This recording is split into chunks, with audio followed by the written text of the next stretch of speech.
कांच की हांडी बार बार नहीं चढ़ती। ये जो सोच ये लोग रखते हैं ना कि भैया बार बार एक ही पैंतरा आजमा लिया जाएगा।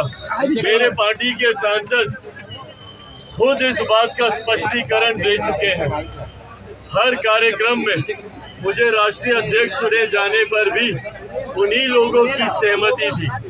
तो जो लोग सोचते हैं कि भैया इस तरीके की सोच या इस तरीके के र्यूमर्स को हवा देकर चिराग पासवान को डरा लिया जाएगा, ये कांच की हांडी बार बार नहीं चढ़ेगी। ये जो सोच है, जो मंशा है चिराग पासवान या लोक जनशक्ति पार्टी रामविलास के बढ़ते प्रभाव को इस तरीके के र्यूमर से डरा कर रोक लेने की विपक्ष की ये सोच कभी धरातल पर नहीं उतरेगी।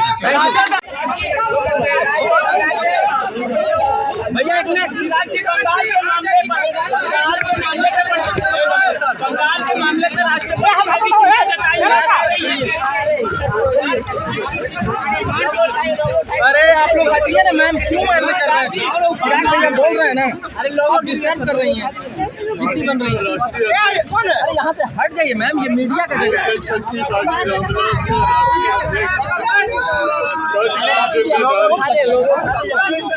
दूसरी बार सौंपी गई है।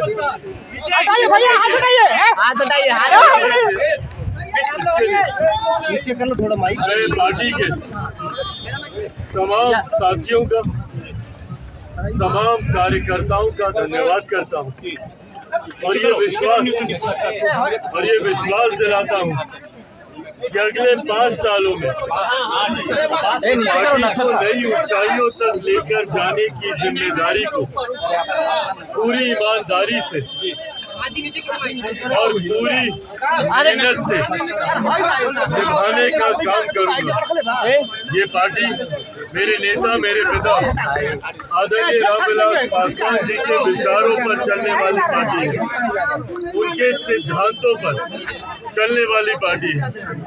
इस पार्टी के राष्ट्रीय अध्यक्ष की पुनः मुझे जिम्मेदारी मिलना मेरे लिए जहाँ एक तरफ ये हर्ष और गर्व की बात है, वही ये एक बड़ी जिम्मेदारी भी है और इस जिम्मेदारी को अगले 5 सालों में पूरी ईमानदारी और मेहनत से निभाते हुए पार्टी को नई ऊंचाइयों तक लेकर जाऊंगा। बंगाल की घटना पे राष्ट्रपति मुर्मू ने अभी चिंता जताई है और कहा है कि बेटियों के साथ ऐसा नहीं होना चाहिए। बिल्कुल ये चिंता का विषय है।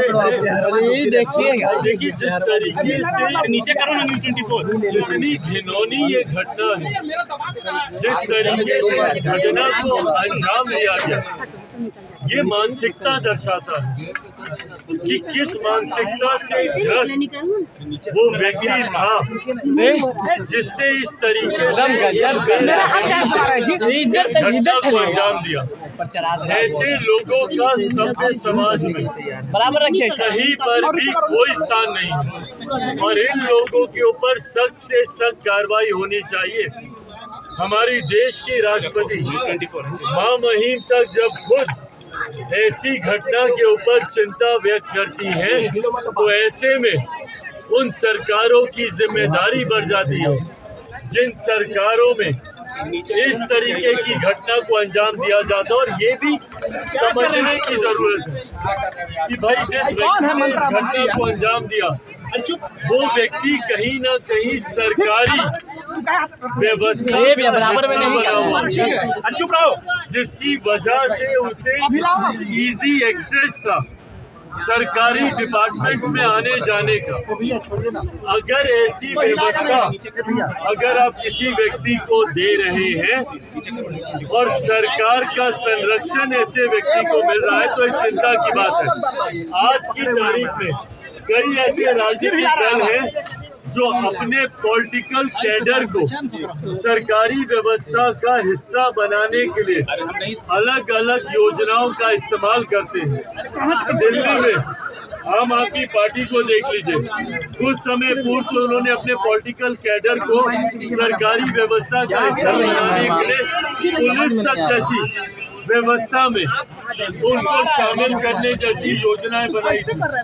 ऐसे में जो पॉलिटिकल पार्टी बिना वेरिफिकेशन के अपने पॉलिटिकल कैडर को सरकारी व्यवस्था का हिस्सा बनाती है, ये भी चिंता का विषय है। ऐसे में जिस घटना को अंजाम बंगाल में दिया गया, वो भी कहीं ना कहीं पॉलिटिकल कैडर एक सरकारी व्यवस्था का हिस्सा बनने की सोच के साथ ही वो आगे आ रहा था, जो पूरी तरीके से आने वाले दिनों में बहुत ज्यादा नुकसानदायक हो सकता है। तो पॉलिटिकल पार्टियों को ये भी सोचना चाहिए कि भाई जब आप उनको सरकारी व्यवस्था का हिस्सा बना रहे हैं तो क्या उससे पहले उनका पूरा वेरिफिकेशन किया गया है, और अगर नहीं किया गया तभी ऐसी घटनाओं को अंजाम दिया जाता है।